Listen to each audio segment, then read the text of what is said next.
m'appelle Josette Baïse, j'ai pas une compagnie mais trois en fait, parce que j'ai une compagnie de contemporains, d'adultes, une compagnie de hip-hop, celle qu'on vient de voir, et une compagnie d'enfants. Tous tournent leur spectacle un petit peu partout. C'est le principe, c'est-à-dire que dès qu'on est petit, on arrive chez nous et là, tout de suite, on se met en mode de fonctionnement pour faire des spectacles, pour participer à des aventures artistiques très fortes.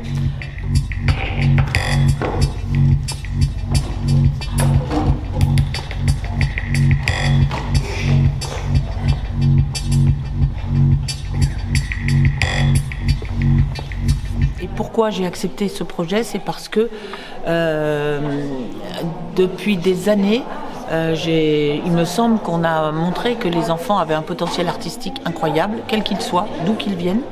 Et c'est ça que j'ai envie de prouver depuis des années, parce que je sais que les enfants sont souvent relayés au niveau d'élèves, alors que moi je pense que ce sont des danseurs et je pense surtout que ce sont des artistes, c'est-à-dire qu'ils peuvent prendre en charge des chorégraphies ou des pièces de théâtre quand c'est du théâtre et faire des choses aussi professionnelles que les adultes. Et nous, c'est ce qu'on fait. Donc là, forcément, de revenir dans un espace comme ça, c'est tout à fait intéressant parce que on côtoie des enfants qui en plus sont quand même en difficulté. C'est quelque chose qui peut motiver. On a vu tout de suite qu'il y avait des tas d'enfants qui avaient envie de danser, qui avaient envie de s'exprimer. Et je pense que surtout, alors à plus forte raison quand on est malade, de pouvoir avoir des gens qui sont dans une espèce de démarche comme ça, parce que là c'est du hip-hop, donc qui est assez gai, qui est assez dynamique.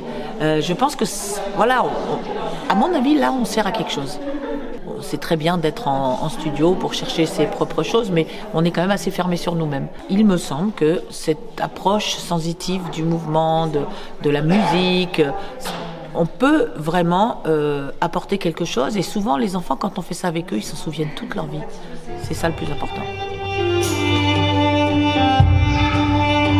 Alors nous, l'objectif, clairement, c'est l'ouverture. L'ouverture aux cultures, l'ouverture à l'inconnu, l'ouverture au développement moteur de l'enfant et à cette espèce d'acceptation, en fait, de mouvements qui ne sont pas forcément codifiés.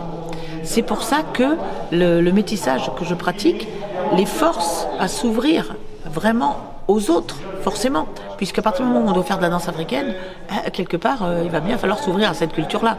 Donc il faut mettre les fesses en arrière, donc il faut mettre le sternum en avant, tout le contraire de la danse contemporaine. Et tout est comme ça. C'est-à-dire que toutes ces cultures-là font que le corps est obligé de s'ouvrir. Donc c'est ça qu'on veut faire. Moi, ce que j'aime, c'est que leur corps soit entièrement libre et qu'à partir de là, ils puissent développer des opportunités corporelles qu'ils n'ont même pas envisagées au départ.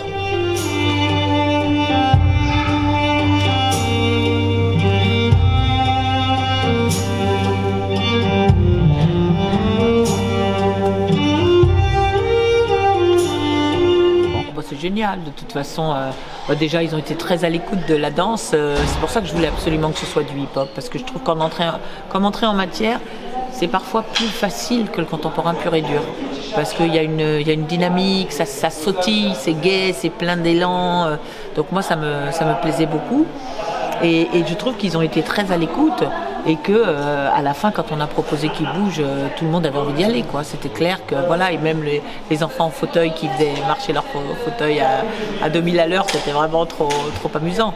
Donc oui, non, mais puis de toute façon, ils sont extrêmement touchants, de toute façon, et je pense que eux aussi vont apporter beaucoup de choses aux danseurs. Ça va pas dans un sens. Et moi, ma pédagogie, elle est comme ça. Je prends autant des enfants que ce que je leur donne.